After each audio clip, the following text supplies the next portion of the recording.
Shrimad AC Bhaktivedanta स्वामी प्रभुपाद इस आंदोलन के प्रणेता और अपने जीवन के अंतिम क्षणों तक इसकी आधारशिला। विश्व के लाखों व्यक्तियों तक इन्होंने यह आंदोलन पहुंचाया। बिना किसी व्यक्तिगत स्वार्थ के भगवान श्री कृष्ण भावना का प्रसार करने के लिए इन्होंने उस परम पिता की भक्तिभाव से सेवा की। आंदोलन से समाहित रहने पर भी लोगों का ध्यान इनकी उपलब्धियों तथा आदर्श चरित्र की ओर गया। विश्व के विद्वानों और धर्मगुरुओं ने इनके योगदान को सराहा। लाखों लोगों ने अपने प्रेम पूरित मन से इन्हें अपना प्रिय मित्र, शुभचिंतक स्वीकार किया। श्रील प्रभुपाद की पुण्य स्मृति में इनके शिष्यों ने अमेरिका में पश्चिम वर्जीनिया की पहाड़ियों पर एक अद्वितीय स्मारक बनाया, जहां आज लाखों यात्री हर वर्ष जाते हैं। जिनके बिखरे जीवन को श्रील प्रभुपाद ने संवारा था, वे लोग अन्य विधियों से भी इनके प्रति अपना स्नेह, श्रद्धा और सम्मान व्यक्त करते हैं। हरे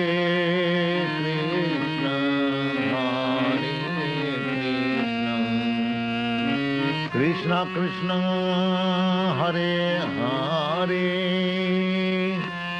हरे राम हरे।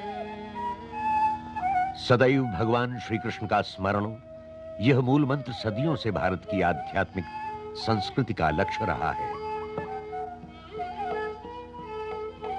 आज भी भगवान श्री कृष्ण का स्मरण शिल्पकला, नृत्य, नाट्य और दर्शन की अद्भुत प्रतिभा के रूप में किया जाता है।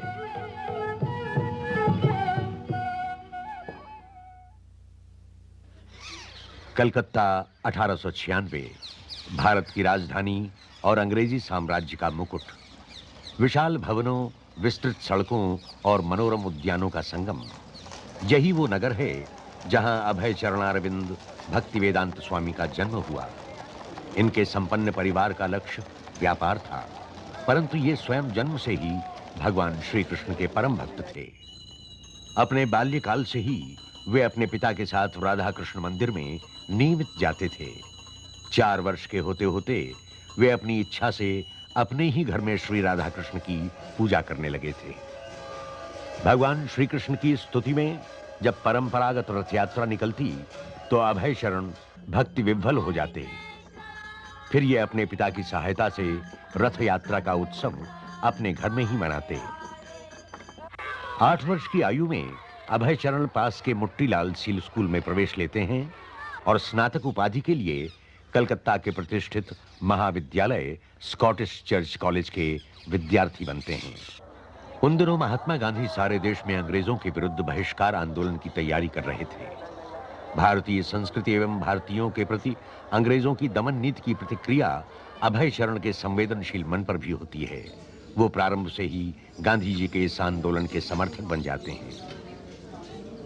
परंतु 1922 में अभय चरण भगवान श्री कृष्ण के अनन्य भक्त श्रील भक्ति सिद्धांत सरस्वती गोस्वामी के संपर्क में आते हैं और उनके जीवन का मार्ग बदल जाता है। श्रील भक्ति सिद्धांत स्वयं आध्यात्मिक गुरुजनों की उस शिष्य परंपरा में से थे जिसका संबंध भगवान श्री कृष्ण से है। वे अभय चरण के मन पर यह अंकित करते हैं कि देश का उत्थान भगवान श्री कृष्ण के आध्यात्मिक संदेश द्वारा ही संभव है। इससे अधिक महत्वपूर्ण और कुछ नहीं है। वे अभय चरण को परामर्श देते हैं कि भगवान श्री कृष्ण भावना का पश्चिमी देशों में प्रसार करें। अभय चरण सुनते हैं और अत्यंत प्रभावित होते हैं। इस समय तक अभय चरण का परिवार बढ़ जाता है। वे इलाहाबाद जाते हैं और वहां एक औषधालय सफलतापूर्वक चलाते हैं। इस उत्तरदायित्व के बीच भी उनके मन में अपने आध्यात्मिक गुरु के शब्द निरंतर गूंजते रहते हैं। 1933 में वे श्रील भक्ति सिद्धांत सरस्वती गोस्वामी के शिष्य बनते हैं, जो उनके विषय में टिप्पणी करते हैं। अवसर मिलते ही यह भक्त सब कुछ करेगा। 3 वर्ष बाद श्रील भक्ति सिद्धांत भौतिक जगत से विदा लेते हैं, परंतु विदा लेने के पूर्व अभय चरण को स्मरण कराते हैं अपना धर्मोपदेश अंग्रेजी के माध्यम से देना।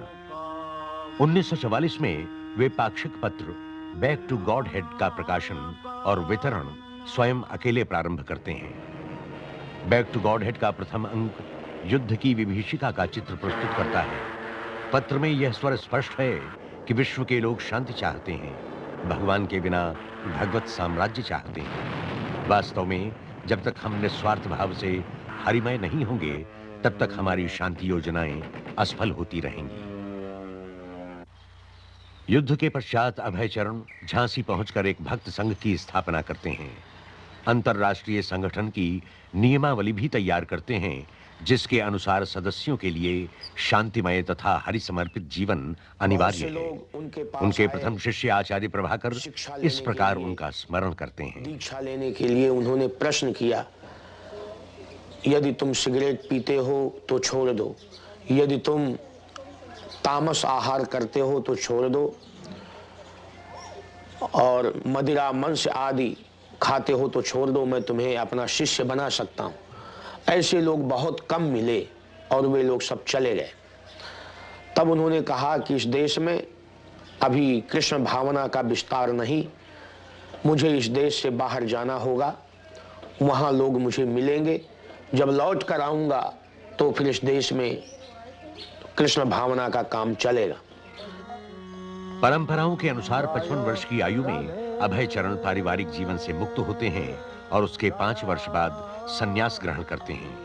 अब वे एसी भक्तिवेदांत स्वामी के नाम से जाने जाते हैं। उनका निवास वृंदावन में स्थित मध्ययुगीन श्री राधा दामोदर मंदिर है, जहां वे एकाकी अपने गंभीर अध्ययन व लेखन में लगे हैं। यह वृंदावन ही था जहां 50 सदियों पूर्व भगवान श्री कृष्ण ने अपनी लीला का प्रदर्शन किया था, और तभी से साधुजन इस भूमि को संसार की पवित्रतम भूमि मानकर पूजते हैं। यहाँ के अन्य भक्तों की तरह भक्तिवेदांत स्वामी विरक्त होने की बात नहीं सोचते। उन्हें तो वृंदावन की पावन भूमि जप, पूजन और लेखन की प्रेरणा देती है। यहीं वे अपने महान ग्रंथ का लेखन आरंभ करते हैं। वो महान ग्रंथ श्रीमद् भागवतम का अनुवाद तथा टीका है। भक्तिवेदांत स्वामी इस ग्रंथ को समस्त मानव समाज में आध्यात्मवाद के पुनर्जागरण का वैदिक मार्ग कहते हैं। अपने इस कार्य के बीच वे वृंदावन से दिल्ली जाते हैं और अपने ग्रंथों तथा पत्रिका का मुद्रण कार्य कराते हैं। यात्रा में समय नष्ट होता है, असुविधाएं भी होती हैं, परंतु भक्तिवेदांत स्वामी इसे भी अपने भगवान श्री कृष्ण की सेवा में समर्पित अपने अध्यात्म उद्देश्य का एक अंग मानते हैं। वे लिखते हैं, हमारे नेताओं ने चतुराई से भारतीय अध्यात्म के कोश को एक ओर रख दिया है और पाश्चात्य भौतिकता का अनुकरण कर रहे हैं। इसके कारण जनमानस अधिक दुखी है, क्योंकि मानव जीवन में आध्यात्मिक पक्ष से अधिक महत्वपूर्ण और कुछ भी नहीं है। दिल्ली में भक्तिवेदांत स्वामी बैक टू गॉड हेड की प्रतियां स्वयं वितरित करते हैं, और जो भी थोड़ा सा अनुदान मिलता है उससे प्रकाशन को जीवित रखने के लिए संघर्ष करते हैं। वे अपने मुद्रक सुरेंद्र कुमार जैन से नियमित मिलते हैं। श्री जैन उनके विषय में कहते हैं, फरवरी 1956 में पहली बार मैं प्रभुपाद जी से मिला। वो मेरे पास बैक टू गॉड हेड के मुद्रण के संबंध में आए थे। मैंने अनुभव किया कि रुपए जमा करना उनके लिए कठिन है। वो मेरे प्रेस में प्रायः रोज ही आते और मुद्रण पूरा होने पर सारा काम भी स्वयं ही करते। वो एक समर्पित व्यक्ति थे और बात के धनी। जब कभी वे मुद्रण की राशि नहीं दे पाते तो मैं उनसे कहता, आप ये सब क्यों करते हैं, इसे बंद कर दीजिए।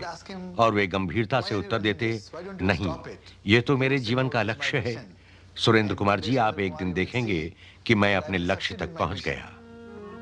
1964 तक भक्तिवेदांत स्वामी श्रीमद् भागवतम के 3 भाग पूरे करते हैं। तत्कालीन प्रधानमंत्री श्री लाल बहादुर शास्त्री उनकी इस लगन को सराहते हैं और सुझाव देते हैं कि उनके ये ग्रंथ देश के सभी पुस्तकालयों में रखे जाएं। सिंधिया जहाजरानी कंपनी की अध्यक्षा सुमति मुरारजी उनके प्रकाशनों के लिए आर्थिक सहायता देती हैं और उनकी अमेरिका यात्रा का प्रबंध करती हैं। सुमति मुरारजी के शब्दों में, और एक दिन उन्होंने मुझसे अमेरिका जाने की इच्छा प्रकट की। मुझे आश्चर्य हुआ। मैंने कहा, स्वामी जी, आप वहां मत जाइए, आप वृद्ध हो गए हैं, वहां की सर्दी आप सहन नहीं कर पाएंगे। फिर भी उन्होंने अपनी इच्छा नहीं बदली, इसलिए मैं मान गई। मैंने जलदूत जहाज से उनकी यात्रा का प्रबंध कर दिया। जल यात्रा के समय जिस दिन उनका जहाज सुएज में था, उसी दिन भगवान श्री कृष्ण का जन्मदिन था। उन्होंने जहाज के सभी यात्रियों, चालकों तथा अधिकारियों को एकत्र किया, उन्हें श्लोक सुनाए और प्रसाद बांटा। And then some prasad was distributed to them and all that. Bhaktivedanta स्वामी एकाकी याचक की भांति लगभग आधा विश्व भ्रमण करते हैं। इस समय उनकी पूंजी भगवान श्री कृष्ण का अलौकिक संदेश और हरिनाम में उनकी आस्था है। जलदूत की यात्रा उनके लिए कठिन परीक्षा सिद्ध होती है। भक्तिवेदांत स्वामी समुद्री जल रोग से पीड़ित होते हैं। उनकी छाती में असह्य पीड़ा होती है। 2 दिनों में 2 बार हृदयाघात होता है, परंतु वे धीरे धीरे स्वस्थ होते हैं और लिखते हैं, आज मुझे अच्छा लग रहा है, परंतु वृंदावन से अलग होना मुझे खल रहा है। मेरे पास कोई योग्यता नहीं, फिर भी इन संकटों के बीच मुझे अपने आध्यात्मिक गुरु की आज्ञा का पालन करना है। 17 सितंबर 1965 जलदूत बोस्टन बंदरगाह के तट पर रुकता है। जहाज पर ही भक्तिवेदांत स्वामी लिखते हैं, मेरे आराध्य भगवान श्री कृष्ण, आपकी इस क्षुद्र व्यक्ति पर असीम कृपा है, परंतु मैं ये नहीं जानता आप मुझे यहाँ क्यों लाए। यहाँ के अधिकतर लोग जीवन की भौतिकता में डूबे हैं। मैं किस भांति उन तक आपका संदेश पहुंचाऊंगा। मैं तो केवल आपके शब्द दोहरा सकता हूं। यदि आप चाहें तो मेरी वाणी को ऐसी शक्ति दें ताकि मैं अपनी बात उन्हें समझा सकूं। न मैं भक्त हूं, न मेरे पास ज्ञान है, परंतु मुझे आपके पावन नाम पर विश्वास है। यदि आपकी दया होगी तभी मैं अपना नाम भक्तिवेदांत सार्थक कर पाऊंगा। और इसके बाद वे हस्ताक्षर करते हैं, अत्यंत दीनहीन भिक्षुक एसी भक्तिवेदांत स्वामी। भक्तिवेदांत स्वामी सर्वप्रथम बटलर पेंसिल्वानिया में रुकते हैं। अपने एक मित्र के पुत्र गोपाल अग्रवाल और उनकी पत्नी शैली के मकान को अपना निवास बनाते हैं। The Swami was a friend of my husband's father. शैली के शब्दों में, स्वामी मेरे ससुर के मित्र थे। मेरे ससुर श्री अग्रवाल भारत में आगरा के निवासी थे। उनके कहने पर मैंने स्वामी को सहयोग दिया। वे आधी रात के समय हमारे घर आए और लगभग 1 माह हमारे साथ बटलर में रहे। मैंने उन्हें अपने ससुर की तरह ही स्नेह और सम्मान दिया। वे भावुक और दयालु थे। वास्तव में मैंने अपने जीवन में वैसा असाधारण व्यक्ति नहीं देखा। स्वामी जी के पास गिनी चुनी वस्तुएं थीं। पीठ पर थोड़े से कपड़े, एक टाइपराइटर, कुछ पुस्तकें तथा एक थैली में अनाज, बस यही उनका सामान था। कल्पना कीजिए, विश्व के दूसरे छोर पर आए व्यक्ति के पास बस इतना सामान। परंतु मैंने अनुभव किया कि उनके भीतर बहुत कुछ था। स्वामी जी अपने साथ एक छोटी कड़ाही भी लाए थे जिसमें अपना भोजन बनाते थे। अपना ही क्यों, वे हमारा भोजन भी बनाते थे। हमारा बच्चा केवल 6 माह का था जब वो आए, और जब ब्रिज पहली बार खड़ा हुआ, उसे खड़ा देखकर वे हंसे थे, खूब हंसे थे। ऐसी हंसी जो निश्चल होती है, सारे विश्व को मोह लेती है। उनके 1 माह के संपर्क में मुझे ऐसा आनंद मिला जैसा आनंद पाने की कामना मैं हमेशा करती हूँ। बटलर में भक्तिवेदांत सुविधा पूर्वक रहते थे, परंतु उन्होंने सोचा कि विश्व का सर्वश्रेष्ठ दर्शन भगवान श्री कृष्ण की भावना का प्रसार विश्व के श्रेष्ठतम नगर न्यूयॉर्क से प्रारंभ किया जाए। वे वहां से 100 वेस्ट में 72वें मार्ग पर रहने आते हैं। 3 माह पश्चात उनका टाइपराइटर तथा अनुवाद के लिए उपयोगी टेप रिकॉर्डर चोरी हो जाता है। भक्तिवेदांत स्वामी ने बाद में कहा, मैं संकट उठाकर अमेरिका आया, शरीर शिथिल और जीवन का अंतिम चरण। कभी यह भी नहीं सोचता कि कहाँ रहूं, और फिर उसके ऊपर वहां का भयानक शीत। यूं तो मैं 1 वर्ष अकेला था, परंतु मैंने अकेलेपन का कभी अनुभव नहीं किया। मुझे यह आभास होता रहता था कि मेरे आध्यात्म गुरु मेरे समीप हैं, इसलिए सारी कठिनाइयां होते हुए भी मैंने अपना उत्साह नहीं खोया। भक्तिवेदांत स्वामी अमेरिका उस दशक में पहुंचे जब सारे वातावरण में असंतोष व्याप्त था। जाति भेद को लेकर वियतनाम में चल रहे युद्ध के प्रति असंतोष था। असंतोष उन स्वार्थमय नीतियों के कारण भी था जो देश विदेश में चलाई जा रही थी।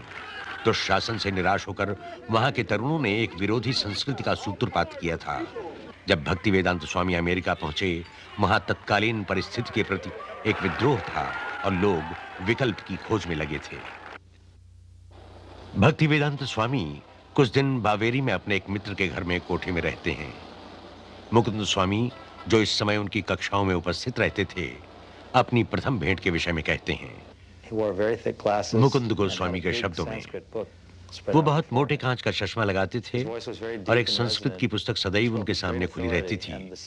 उनकी वाणी गंभीर थी, जो प्रतिध्वनित होती थी।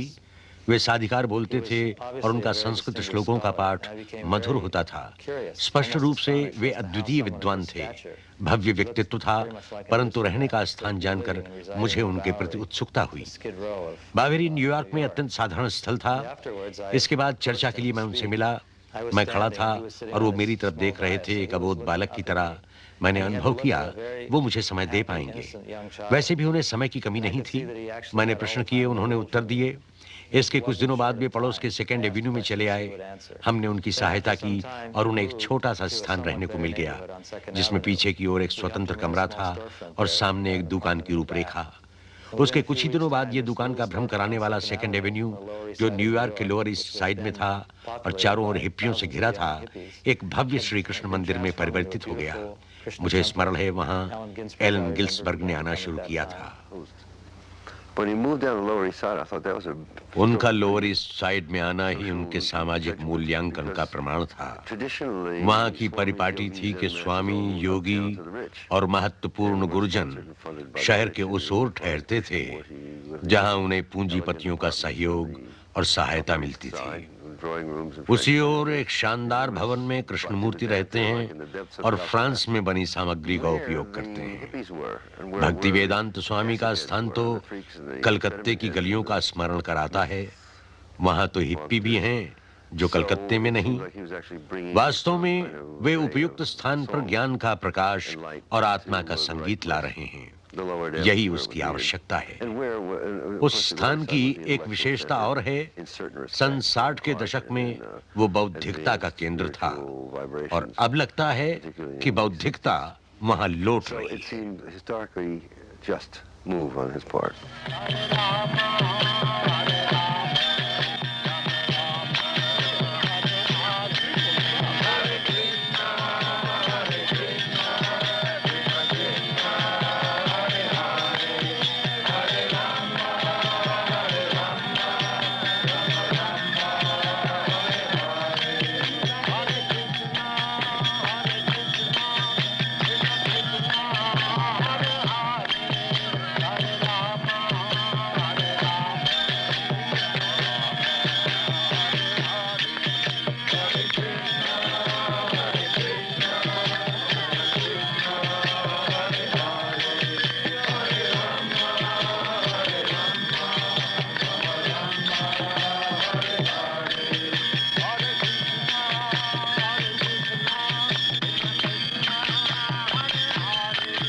मुझे एक मित्र ने सूचना दी कि टॉमकिंस स्क्वायर में तृतीय गुरुवार को एक स्नेह उत्सव है।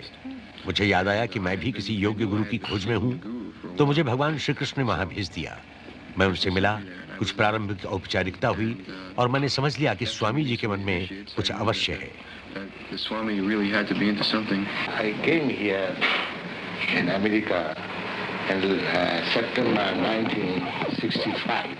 श्रील प्रभुपाद के शब्दों में, मैं सितंबर 1965 में अमेरिका आया। सड़कों पे भटक रहा था। कुछ बालकों ने मुझे देखा और धीरे धीरे मेरे पास आए। मेरा उद्देश्य भगवान श्री चैतन्य का दर्शन समझाना है। Chanting Hare Krishna, Krishna Krishna, Hare Hare, Hare Rama, Rama Rama, Hare Hare. This transcendental vibration. जप की आध्यात्मिक ध्वनियों से मानसिक विकार दूर होते हैं। ये ध्वनियां आत्मा की गहराई से निकलती हैं, अतएव इनका प्रभाव सब पर एक सा होता है, चाहे वो किसी भी भाषा, देश अथवा जाति का हो। Appealing to everyone without any question of language, nationality, creed or caste, because it is coming forth from the depth of the soul. बाद में भक्ति वेदांत स्वामी ने लिखा, भगवान श्री कृष्ण कुछ योजना बना रहे थे, तभी तो तुम सब एक एक करके मेरे पास आए। तुम सब निष्कपट हो, अतएव भगवान श्री कृष्ण भावना का आत्मसात कर सकोगे। अब मैं समझता हूँ वो सब चमत्कार था। अन्यथा एक वृद्ध जो पुस्तकें बेचकर क्षुधा शांत करता हो, जिसके पास जीवित रहने के साधन भी न हो, वो कैसे भौतिकता में डूबे समाज में भगवान की भावना का प्रवेश कर सकता है। भक्तिवेदांत स्वामी के लिए ये सुखद समय था। एक तरुण की तरह गाते बोलते वे हरे कृष्ण आंदोलन जनता के समक्ष लाते हैं। उद्यानों में जाप करके, बैक टू गॉड हेड की प्रतियां वितरित करके, रविवार को निःशुल्क प्रसाद भोज आयोजित करके वे असंख्य लोगों को आकर्षित करते हैं। भविष्य के लिए उनकी आशा बलवती होती है। उसके प्रसार के आसार स्पष्ट होते हैं। हरे कृष्ण आंदोलन पनपने लगता है। Sometime in the spring of 1967, people handed me clippings. 1967 के वसंत में मुझे कुछ व्यक्तियों ने न्यूयॉर्क के समाचार पत्रों की कतरनें दी। उनमें न्यूयॉर्क में आए एक स्वामी का उल्लेख था। अतएव मैं उनसे मिलने और उनके आंदोलन को समझने वहां गया। मैं पहले उनके शिष्यों से मिला और मैं स्पष्ट कहूं, भक्ति वेदांत स्वामी के शिष्यों से मिलकर मुझे निराशा हुई। उनका ज्ञान अधूरा था और अपने लक्ष्य के विषय में वे भ्रमित थे। परंतु एक बात अवश्य थी, वो सभी गंभीरता से समर्पित थे। मैं उनके ये दो विरोधी पक्ष, एक और अनियमितता और दूसरी ओर संपूर्ण समर्पण, तब तक नहीं समझ पाया जब तक मैं भक्ति वेदांत स्वामी से नहीं मिला। और जब मंदिर में कई बार जाने के बाद उनसे मिला, तब मैंने स्पष्टता जाना कि केवल इन्हीं के कारण यह आंदोलन प्रगति कर रहा है। आश्चर्य की बात तो यह थी कि वे स्वयं को इन गतियों का केंद्र नहीं बताते थे। उन्होंने कभी यह नहीं कहा कि अमुक काम मेरे लिए करो। वो हमेशा कहते कि मुझे और आपको ये काम भगवान श्री कृष्ण के लिए करना चाहिए। वो प्रायः ऐसे काम कहते थे जो करने वालों को असंभव लगते थे। उन्होंने अपने एक प्रारंभिक शिष्य से एक पत्रिका शुरू करने के लिए कहा। उसने पत्रिकाएं पढ़ी थीं, परंतु पत्रिका के प्रकाशन से वो अनभिज्ञ था। उसने कहा, मैं ये कैसे करूंगा? भक्ति वेदांत स्वामी ने उत्तर दिया, भगवान श्री कृष्ण तुम्हारी सहायता करेंगे। फिर भी वो भयभीत था। न उसके संपर्क थे, न उसमें लोगों का विश्वास जीतने की क्षमता थी। परंतु स्वामी जी उसमें विश्वास जगाते हैं। कहते हैं, भगवान श्री कृष्ण ही मार्गदर्शक हैं, वे ही आगे बढ़ाएंगे और वे ही हर कार्य करने की शक्ति भी देंगे। भक्ति वेदांत स्वामी न्यूयॉर्क के नहीं हुए थे, वे तो केवल भगवान श्री कृष्ण के थे। इसलिए जब उनके अनुयायी उन्हें सैन फ्रांसिस्को बुलाते हैं तो वो वहां भी पहुंच जाते हैं। वहां के निर्द्वंद्व तरुणों को भगवान श्री कृष्ण के विषय में बतलाते हैं। उनकी पुरातन संस्कृति, उनका आध्यात्मिक भोजन, उनका हृदयगत जाप और सदैव उच्च आदर्शों का महत्व समझाते हैं। फलस्वरूप हिप्पी आंदोलन के केंद्र Haight Ashbury Golden Gate Park जैसे स्थान पर हरे कृष्ण का मंत्र गूंज उठता है। मंत्र की गूंज में अद्वितीय शक्ति और प्रभाव स्पष्ट दृष्टिगोचर होता है।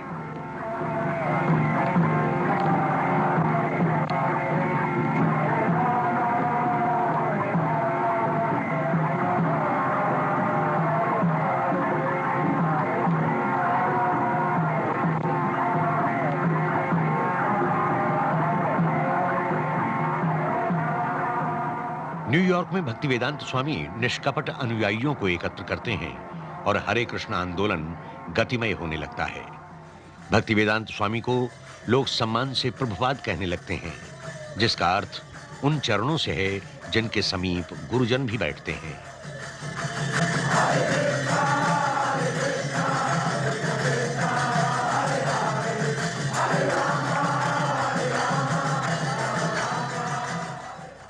मॉन्ट्रियल से प्रभुपाद 6 शिष्यों को मंदिर की स्थापना के लिए लंदन भेजते हैं। यमुना देवी दासी स्मरण करती हैं। So we went to London that fall, and although we had no permanent place of residence and we were completely dependent on Krishna, तो हम लोग लंदन पहुंचे। हमारे पास रहने का कोई स्थान नहीं था। हम भगवान श्री कृष्ण पर पूरी तरह निर्भर थे। हमारे पास वो उत्साह था जो श्रील प्रभुपाद ने हमें मॉन्ट्रियल में प्रदान किया था। वही विश्वास और उत्साह लिए हम जॉर्ज हैरिसन के पास गए, जो उस समय बीटल्स के सदस्य थे। वो इतने मनोहर व्यक्ति थे कि हरे कृष्ण मंत्र को सुनते ही हमसे घुल मिल गए और बोले, हम उस मंत्र का रिकॉर्ड बनाएंगे। हमने रिकॉर्ड तैयार किया। उन्होंने उसमें पार्श्व संगीत भी दिया। रिकॉर्ड जनता के मध्य आया और एप्पल ने हमारे भ्रमण का कार्यक्रम बनाया। हम जर्मनी और फ्रांस गए। दूरदर्शन ने हमारे कार्यक्रम को समय दिया। संडे टाइम्स पत्र ने हम पर आलेख प्रकाशित करने की इच्छा प्रकट की और हमने श्रील प्रभुपाद को तार से सूचित किया। कृष्ण भावना से लंदन चकित।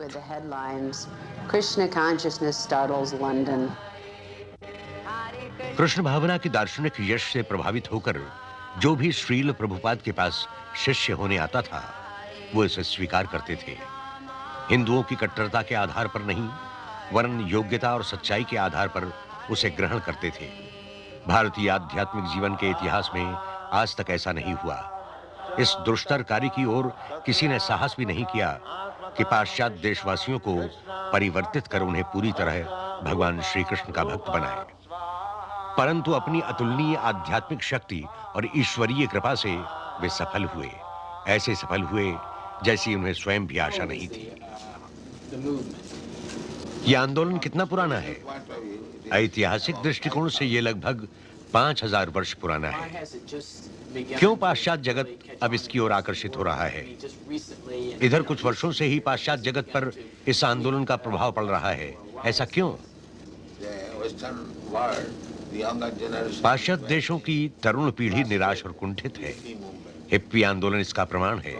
इसलिए जब उन्होंने कोई वास्तविक आधार पाया तो उसे ग्रहण कर लिया।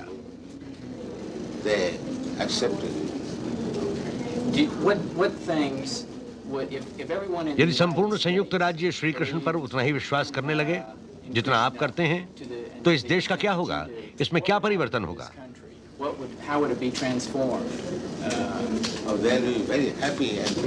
लोग अत्यंत प्रसन्नता और शांति से रहेंगे।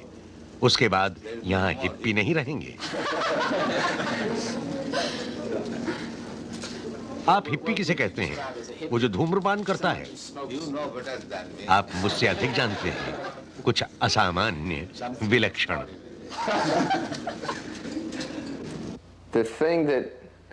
श्रील प्रभुपाद का अपने शिष्यों के प्रति समर्पण देखकर ही मुझे प्रेरणा मिली थी। अपने शिष्यों के साथ रहने में उन्हें महान सुख मिलता था। ये बात नहीं थी कि वे अनेक शिष्य बनाते थे और फिर उन्हें अपने कार्यों में लगाते थे। वास्तव में हम उनके लिए जितना कार्य करते थे उससे अधिक वे हमारे लिए करते थे। यात्रा के समय उनके साथ रहकर मैंने देखा है वे हमारे लिए कितना त्याग करते थे। अपनी बीमारी के समय भी वो शिक्षा देते थे। हम लोगों के लिए चिंतित रहते थे। हमारे कार्यकलापों की जानकारी लेते थे और एक एक शिष्य के विषय में पूछते थे। हमारी व्यक्तिगत आवश्यकताओं के लिए भी समय निकालते थे। प्रभुपाद हम लोगों से पृथक नहीं थे। उनकी इच्छा थी कि हम लोग उन्हें उस स्नेह का प्रतिदान दें जो स्नेह वो हमेशा हमें देते थे। और जब हम उनके स्रोत का प्रतिदान उन्हें देते थे तो हमें उनका स्नेह और भी अधिक मिलता था। जहां तक मेरे व्यक्तिगत अनुभवों का संबंध है, मैंने श्रील प्रभुपाद में एक ऐसा व्यक्तित्व पाया है जिस पर मैं अपना सब कुछ सच्चाई से बलिदान कर सकता हूं। श्रील प्रभुपाद के दृष्टिकोण से भगवान श्री कृष्ण भावना न कोई विश्राम के क्षणों का दर्शन है और न ही कुछ समय का धर्म। वो तो जीवन की अबाध गति है, अविरल धारा है। वो श्रेष्ठतम संस्कृति भी है जो मनुष्य की राजनैतिक, आर्थिक तथा सामाजिक समस्याओं का अंत कर सकती है। अपने इस स्वप्न को साकार करने के लिए श्रील प्रभुपाद 12 वर्षों में विश्व की परिक्रमा 14 बार करते हैं और अपने अनुयायियों को प्रेरणा देते हैं। जिज्ञासुओं से भगवान श्री कृष्ण भावना पर चर्चा करते हैं।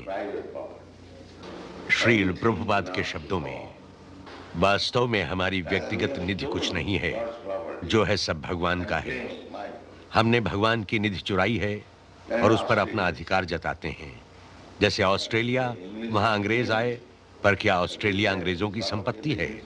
वो तो पहले से ही वहां था। अमेरिका भी था। और जब सब कुछ नष्ट हो जाएगा तब भी वो रहेगा। इस सत्य के बीच हम आते हैं और अपना अधिकार जताकर कहते हैं ये संपत्ति हमारी है, और फिर झगड़ते भी हैं। भगवान श्री कृष्ण भावना की परंपराओं को पूर्ण वैभव के साथ पुनः जागृत करने के लिए प्रभुपाद एक ऐसे कृषक समाज की कल्पना करते हैं जिसका केंद्र भगवान हो। सर्वप्रथम ऐसा समाज वो पश्चिमी वर्जीनिया की पहाड़ी पर प्रारंभ करते हैं। इसे प्रभुपाद भगवान श्री कृष्ण के वृंदावन का स्मरण कर नया वृंदावन नाम देते हैं।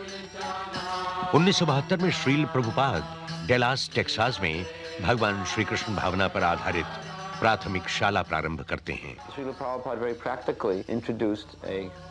सत्स्वरूप दास गोस्वामी बतलाते हैं, श्रील प्रभुपाद व्यावहारिकता को ध्यान में रखकर प्राथमिक शाला प्रारंभ करते हैं, जिसमें बालक नियमित अध्ययन के साथ आत्मबोध का ज्ञान भी पा सकें। इसका यह अर्थ हुआ कि गुरुकुल परिपाटी अनोखी थी, क्योंकि वहां शिक्षक स्वयं दुर्गुणों से परे होता था। आज के शिक्षा जगत में ऐसे शिक्षक पाना कठिन है जो अपनी सारी शैक्षणिक योग्यताओं के बावजूद यौन विकृतियों, मद्यपान तथा धूम्रपान से मुक्त हो। परंतु भगवान श्री कृष्ण भावना के शिक्षक के लिए यह अनिवार्य है कि वह स्वयं भक्ति के ऐसे धरातल पर हो जहां उसके विद्यार्थी उसे आदर्श मानकर चलें। जो शिक्षक कहता है उससे अधिक जो वो करता है, उस सत्य से बालक शिक्षा ग्रहण करे। श्रील प्रभुपाद ने अपने गुरुकुल में इसी प्रकार के आदर्शों का समावेश किया। श्रील प्रभुपाद धीरे धीरे अपने शिष्यों को श्री मूर्ति पूजा की पवित्र परंपरा की ओर उन्मुख करते हैं, ताकि वे अध्यात्म के क्षेत्र में उन्नति कर सकें।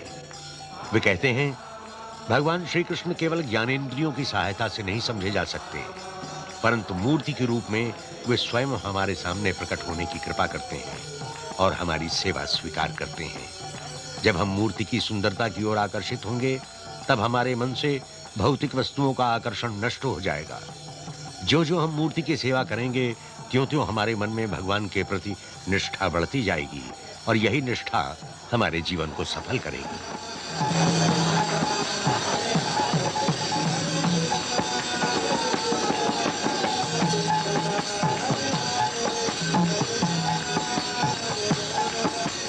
मेलबोर्न, ऑस्ट्रेलिया में श्रील प्रभुपाद भगवान श्री कृष्ण के पावन अवतार भगवान श्री चैतन्य की आराधना करते हैं। By Chaitanya Mahaprabhu's mercy, we have installed the deity here in your country. Prabhupada के शब्दों में, श्री चैतन्य महाप्रभु की असीम कृपा से हमने आपके देश में मूर्ति स्थापना की है। आप भाग्यवान हैं कि श्री चैतन्य महाप्रभु आपके देश में प्रकट हुए और अब वे आपको चिंता मुक्त होने का उपाय समझाएंगे। यही श्री चैतन्य महाप्रभु का संदेश भी है। हर व्यक्ति समस्याओं और चिंताओं से उलझा है, परंतु यदि वह चैतन्य महाप्रभु के दर्शाए मार्ग पर चलेगा तो वह इन सारी आपदाओं से मुक्त हो जाएगा।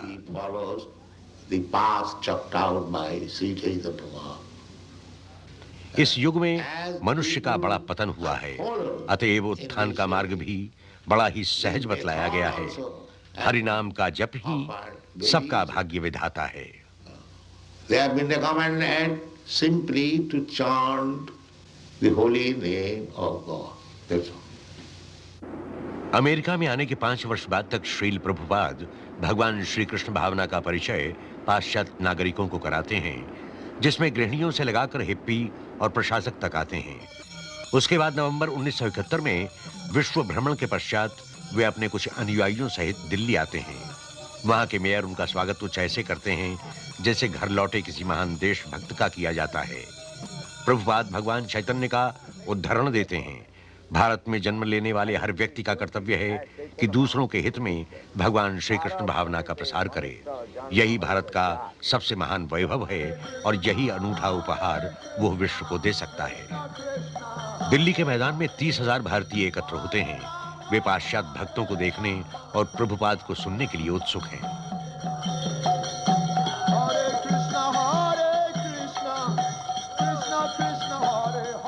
To bring about this change in India, Bhavanand Goswami के शब्दों में, भारत में ये परिवर्तन लाने और भगवान श्री कृष्ण भावना को पुनर्जागृत करने के लिए ही प्रभुपाद ने योजना बनाई थी कि वे अपने साथ नृत्य करने वाले श्वेत हाथी लाएं।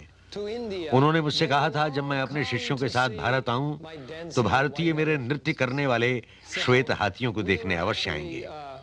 हमें प्रभुपाद के नृत्य करने वाले श्वेत हाथी बनकर बड़ा आनंद आता है। हमने उसे अपने पर प्रभुपाद की असीम अनुकंपा समझा कि उन्होंने हमें अपना नृत्य करने वाला श्वेत हाथी समझा और हम भगवान श्री कृष्ण भावना के भारत प्रसार में उनका सहयोग दे सके। Prabhupada was told by an astrologer in Navadvip. पश्चिमी बंगाल के नवद्वीप स्थान के एक ज्योतिषी ने प्रभुपाद का चित्र देखा।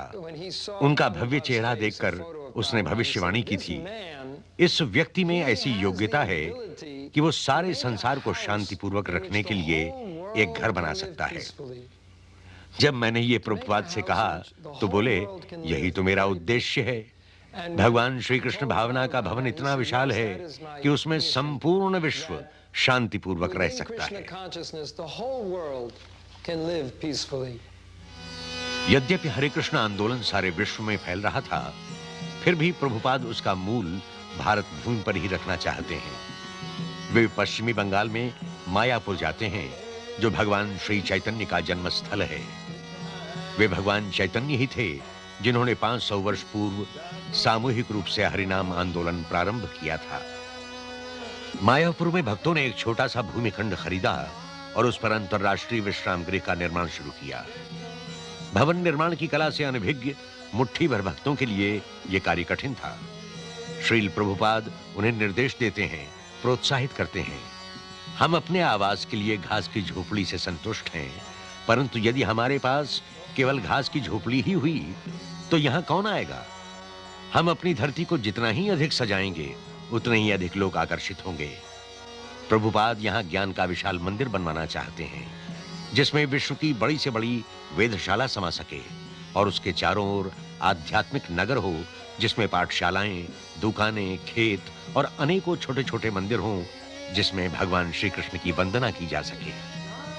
अनेकों लोग आते हैं, श्रील प्रभुपाद के आंदोलन में सक्रिय सहयोग देते हैं और उनके शिष्य बनते हैं। प्रभुपाद समझाते हैं कि मंदिर के आसपास 10 मील की परिधि में कोई भूखा नहीं रहना चाहिए। मार्च 1972 में भक्त इस्कॉन का प्रसाद वितरण आंदोलन प्रारंभ करते हैं और प्रसाद तथा शाकाहारी भोजन भगवान श्री कृष्ण के नैवेद्य के पश्चात बांटते हैं। जैसे ही मायापुर की योजना पूर्ण होती है, प्रभुपाद 6 महाद्वीपों से अपने शिष्यों को आमंत्रित करते हैं, जिससे वे हर वर्ष भगवान श्री चैतन्य के जन्मदिवस समारोह में एकत्र हो सकें।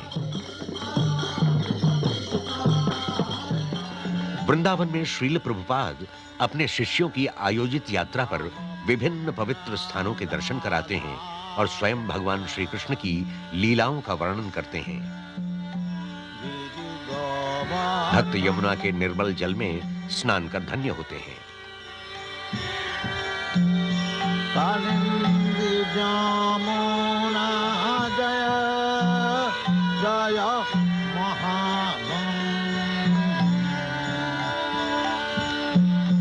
जय राधे जय कृष्ण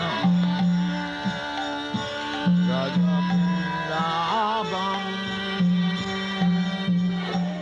प्रभुपाद देश की महानगरी बंबई में भूमिखंड प्राप्त करते हैं। यद्यपि उनके पास मंदिर के लिए छोटी सी झोपड़ी थी, फिर भी वे अंतरराष्ट्रीय संस्कृत केंद्र का स्वप्न देखते हैं। उनकी कामना है कि अधिक से अधिक लोग आध्यात्मिक जीवन का अमृत पान कर सकें, चाहे वो दार्शनिक तत्वों से हो, चाहे आध्यात्मिक भोजन से। वो तो यही चाहते हैं कि हर व्यक्ति प्रसन्न रहे, आशावान हो और शांति से जीवन व्यतीत कर सके। बंबई के एक वरिष्ठ उद्योगपति डॉक्टर एनडी देसाई उन दिनों का स्मरण करते हैं। उन्हीं के शब्दों में 1971 से लगाकर 1977 के बीच में अनेकों बार श्रील प्रभुपाद से मिला और हर बार मैंने उनमें दोष निकालने की कोशिश की, उन्हें क्रोधित करने का प्रयास भी किया। एक बार तो मैंने ये भी जानने का प्रयास किया कि लालची हैं या नहीं, लेकिन मुझे कहीं सफलता नहीं मिली। मैं उनमें कोई दोष नहीं निकाल पाया। वास्तव में हम व्यापारिक जीवन में या दैनिक जीवन में दूसरे व्यक्ति की कमजोरियों का पता लगाना चाहते हैं और व्यापार में उनकी कमजोरियों से लाभ भी उठाते हैं। परंतु ये एक ऐसे व्यक्ति थे जो कभी उत्तेजित ही नहीं होते थे। उनमें न किसी प्रकार की वासना थी और न ही किसी प्रकार की लिप्सा। द्वेष उनसे कोसों दूर था। उसके बाद उन 6 वर्षों का अनुभव लेकर मैंने अनुभव किया कि वे अलौकिक शक्तिमान एक दिव्य पुरुष हैं।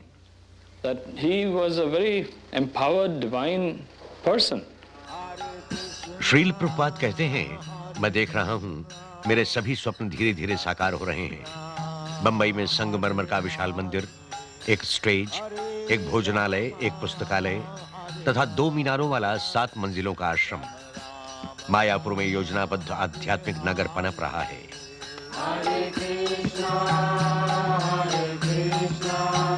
Krishna Krishna। वृंदावन में जनप्रिय कृष्ण बलराम का मंदिर, एक अंतर्राष्ट्रीय अतिथि गृह तथा एक माध्यमिक शाला। प्रभुपाद देखते हैं कि उनकी संस्था विश्वव्यापी मंडल का रूप ले रही है, जिसमें 100 से अधिक मंदिर, भोजनालय, संस्थाएं, शालाएं तथा कृषक समितियां हैं। भगवान श्री चैतन्य ने 500 वर्षों पूर्व भविष्यवाणी की थी कि एक दिन ऐसा अवश्य आएगा जब भगवान श्री कृष्ण का नाम विश्व के गांव-गांव और नगर-नगर में गूंजेगा। 70 के दशक के मध्य तक हरे कृष्ण घर-घर में व्याप्त गया। प्रोफेसर कॉक्स के शब्दों में, जब मैं पहली बार हरे कृष्ण भक्त से मिला तो मुझे आज भी स्मरण है, मैं उसे देखकर आश्चर्यचकित हुआ था। उनका परिधान, उनका जाप और केशविहीन सिर सभी मुझे अनोखे लगे थे। पर जो मैं उस आंदोलन के संबंध में अधिकाधिक जानता गया, त्यों-त्यों मेरी धारणा बदलती गई। उनकी शिक्षा के तत्वों में मुझे वही भाव मिले जो मेरी समझ के अनुसार ईसाई मन में है। सारा जीवन भौतिक वस्तुओं के संग्रह का निषेध, प्रत्येक जीव के प्रति ममता तथा प्यार, पीड़ा आदि बांटकर प्रसन्न रहने का संदेश। मैं इस बात से अधिक प्रभावित हूं कि किस प्रकार एक व्यक्ति की शिक्षा और उसके द्वारा लाई आध्यात्मिक परंपरा ने इतने व्यक्तियों को अपना लिया। मेरा निश्चित मत है कि उनका योगदान अत्यंत महत्वपूर्ण है और चिरस्थायी भी। बाल्यकाल में श्रील प्रभुपाद अपने निवास के पास कलकत्ता में भगवान जगन्नाथ की रथ यात्रा का उत्सव अपने सखाओं सहित मनाते थे। इतने वर्षों बाद वे रथ यात्रा का त्योहार आज भी मनाते हैं। अंतर केवल इतना है कि अब वो रथ यात्रा विश्व के 20 बड़े शहरों की प्रमुख सड़कों पर सैकड़ों शिष्यों और अतिथियों के साथ मनाई जाती है।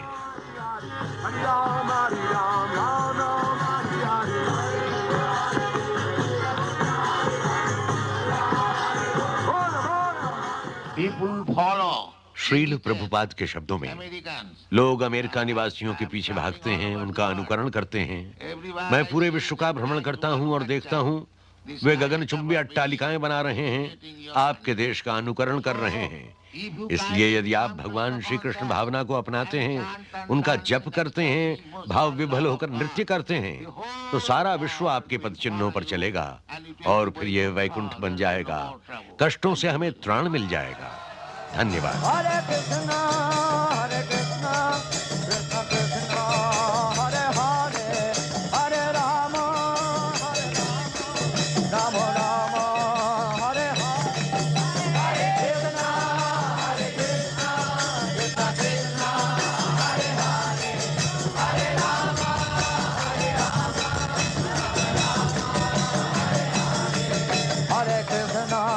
हरे कृष्णा कृष्णा कृष्णा हरे हरे, हरे राम राम राम हरे हरे, हरे कृष्णा हरे हरे, हरे राम राम राम। चाहे सामने अपार जनसमूह हो या गिने चुने शिष्य या अकेले श्रील प्रभुपाद, सदैव एक भक्त के रूप में ही दिखे। बोली हरि जय जय गो रंगे नाम लाए नरो हाय प्रेम गाए राधे मुनि बोली हरि जय गौरंग गुणते झूरे नित्य लीला करे गौरंग गुणते झूरे नित्य लीला करे से जन भक्ति हरि।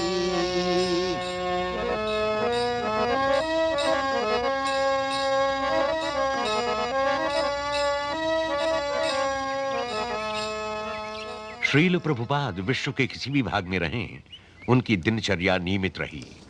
प्रातः काल के निर्मल और शांत वातावरण में टहलते, फिर विद्यार्थियों और अतिथियों के साथ अंतरंग होकर समय बिताते। धोती और रूढ़िवादी विचारधारा को छोड़कर वे अपने विद्यार्थियों को अपना ज्ञान और वैचारिक क्षमता बढ़ाने का परामर्श देते। टहलने के बाद श्रील प्रभुपाद भगवत मूर्ति की वंदना करते, साष्टांग प्रणाम करते, तब श्रीमद् भागवतम के किसी श्लोक पर प्रवचन करते।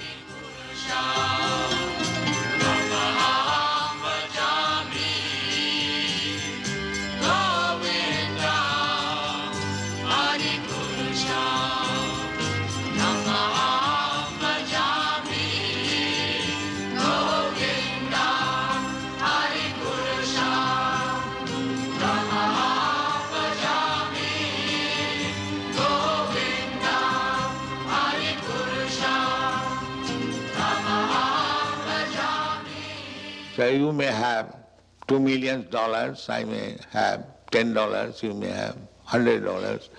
Everyone has got some riches. Srila Prabhupada के शब्दों में, आपके पास $20 लाख हैं, मेरे पास 10 हैं, आपके पास $100 होंगे। अर्थात सभी के पास कुछ न कुछ संपत्ति है, परंतु ये कोई नहीं कह सकता उसके पास ही सारी संपत्ति है। ये संभव नहीं। यदि कोई ये कह सकता है कि उसके पास सारी संपत्ति है, तो वो ईश्वर है, भगवान है। यही भगवान श्री कृष्ण ने कहा है। कृष्ण से भोक्तारम जगदमुथाम सर्वलोक महेश्वरम। इतिहास में ऐसा किसी अन्य व्यक्ति ने नहीं कहा। भगवान कृष्ण ने कहा है, मैं सभी वस्तुओं का रस लेता हूं और विश्व में सभी का स्वामी भी मैं ही हूं। ये कौन कह सकता है? वही ईश्वर है। लॉस एंजलिस में मध्याह्न के बाद श्रील प्रभुपाद अपने अतिथियों तथा धर्मविदों से मिलते हैं। Your pride, your property, your family. Srila Prabhupada के शब्दों में, आपका अहम, आपकी संपत्ति, आपका परिवार, आपकी बैंक में जमा राशि, आपकी गगनचुंबी अट्टालिकाएं सब ले ली जाती हैं, फिर सब समाप्त। बाहर निकलो, यही ईश्वर है। अब ईश्वर समझ में आया? आप इस पर विश्वास करें या न करें, ईश्वर एक दिन आएगा, आपको ले जाएगा, आपकी हर वस्तु ले जाएगा और आप बाहर होंगे। भगवत गीता में यही कहा है, जो ईश्वर पर विश्वास नहीं करते, उनके पास मैं मृत्यु बनकर आता हूं और उनका सब कुछ ले जाता हूं। इस पर विश्वास करना पड़ता है। जिस तरह मृत्यु सत्य है, उसी तरह ईश्वर भी सत्य है। इसलिए जब तक मनुष्य पागल नहीं है, वो नहीं कहेगा कि ईश्वर नहीं है। जो ईश्वर के अस्तित्व को नकारता है, वो पागल है। प्रभुपाद ऐसे व्यक्ति को दृष्टिहीन और मूर्ख कहें तो अच्छा है।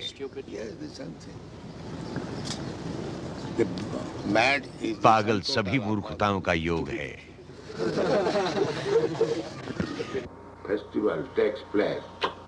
श्रील प्रभुपाद जहां भी होते हैं, अपना सारगर्भित लेखन करते रहते हैं। सूर्योदय के पूर्व उठकर वे संस्कृत और बंगला के मौलिक ग्रंथों के अनुवाद और उनकी टीका में घंटों व्यतीत करते हैं।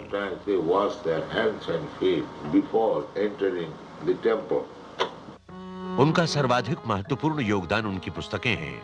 श्रील प्रभुपाद देखते हैं 6 करोड़ प्रतियां 28 भाषाओं में वितरित हो रही हैं।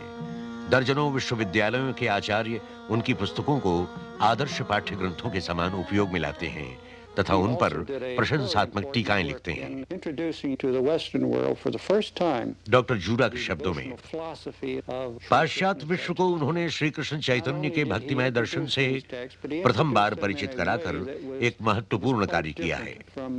इन पाठ्य ग्रंथों का परिचय भी उन्होंने भिन्न रीति से कराया है। मैंने भगवत गीता के अनेकों अनुवाद पढ़े हैं, जिनकी व्याख्या अद्वैतवाद के दर्शन की भांति अवैयक्तिक है, और ये अनुवाद आप इसे प्रथम बार भी कह सकते हैं। सच्चे अर्थों में ये भक्तिमय अनुवाद है, आध्यात्मिक अनुवाद है। मेरा विश्वास है कि यही अनुवाद भगवत गीता के वास्तविक अर्थ और उद्देश्य के समीप आता है। 1972 में स्थापित भक्ति वेदांत पुस्तक संस्थान मूलतः श्रील प्रभुपाद की कृतियों का प्रकाशन करता है। यह संस्थान भारतीय धर्म और दर्शन की पुस्तकों का महानतम वितरक बन गया है। श्रील प्रभुपाद का श्रेष्ठतम ज्ञान इन पुस्तकों का प्राण है, जो हरे कृष्ण आंदोलन का आधार है। भविष्य इसका साक्षी होगा कि यह आंदोलन अगले 10,000 वर्षों तक प्रगति करता ही रहेगा। 1977 में अपने गिरते स्वास्थ्य के बाद भी श्रील प्रभुपाद अपनी यात्राएं और शिक्षा का कार्य अनवरत करते हैं। फरवरी 1977 विश्व की महानतम तीर्थ यात्रा कुंभ मेला, जो इलाहाबाद में होता है। शरीर की शिथिलता के बाद भी श्रील प्रभुपाद यहां उपस्थित होते हैं। उनके शिष्य कीर्तन करते हैं और बैक टू गॉड हेड पत्रिका की प्रतियां वितरित करते हैं। Practically from the very beginning, Srila Prabhupada Kirtanananda स्वामी के शब्दों में, gave us वस्तुतः प्रारंभ से ही श्रील प्रभुपाद ने हमें चेतावनी दे दी थी कि वे सदैव हमारे साथ नहीं रहेंगे। वास्तव में 26 एवेन्यू में अपने कार्य के प्रारंभ में कुछ माह बाद ही वे बीमार पड़ गए। उस समय हम भयभीत हुए थे कि वो तभी हमारा साथ छोड़ देंगे। उन्होंने कहा, मैं वृद्ध हो गया हूँ, किसी भी क्षण विदा ले सकता हूँ। 3, 20 और 10 वो बीत गया है। मैं पूर्व सूचना दे रहा हूँ। प्रभुपाद इस भ्रांति में कभी नहीं थे कि वे सदैव हमारे साथ इस संसार में रहेंगे, परंतु उन्होंने कहा, मेरी शिक्षा रहेगी। और उन्होंने प्रारंभ से हमें अपनी शिक्षा के योग्य बनाया, प्रशिक्षित किया तथा अपने व्यक्तित्व का उपयोग करना सिखाया। उनकी इच्छा थी हम उनके आदर्शों का पालन कर भगवान श्री कृष्ण का वैभव और प्रदीप्त करें। दिन पर दिन उनका स्वास्थ्य गिर रहा था, फिर भी श्रील प्रभुपाद बंबई के रात्रिकालीन कार्यक्रमों में प्रवचन करते।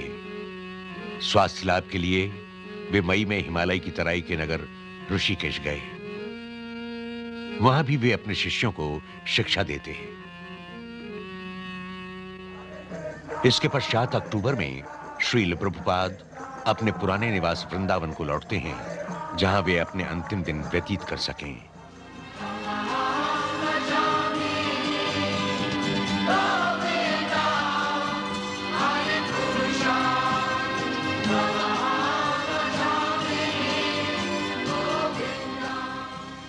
शारीरिक अयोग्यता के बाद भी श्रील प्रभुपाद की बौद्धिक क्षमता सुदृढ़ है। वे अपनी महान कृति श्रीमद् भागवतम का अनुवाद तथा टीका लिखाते हैं, उस दिन तक जिस दिन तक वे इस संसार से विदा नहीं लेते। श्रील प्रभुपाद कहते हैं, सभी अभिनय है, भगवान श्री कृष्ण की महत इच्छा पर घूमना है, यही भगवान श्री कृष्ण भावना है।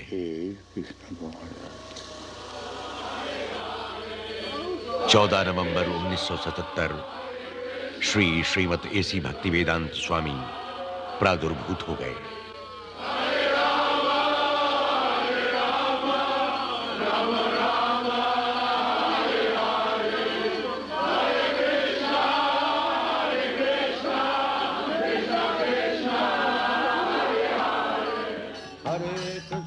वो दिव्य व्यक्तित्व जिसने अनेक विषयों पर हजारों अर्थ वाले शब्द कहे, जिसने हजारों ढंग से ज्ञान दिया, जिसने हजारों भक्तों को प्रेरणा दी, अपने स्वामी भगवान श्री कृष्ण की शरण में लौट गया। भक्तों पर असीम कृपा करने वाले भगवान श्री कृष्ण ने अपने भक्तों को श्रील प्रभुपाद का सामीप्य दिया। अपने कार्यों में स्वाधीन भगवान श्री कृष्ण ने यह सामीप्य समाप्त कर दिया। फिर भी श्रील प्रभुपाद रहेंगे, वे अमर हैं। वे अपनी शिक्षा में सदैव रहेंगे, वे अपने अनुयायियों के हृदय में सदैव रहेंगे। उनके शुभ चिंतक बनकर वे सदैव उनका नियंत्रण करेंगे।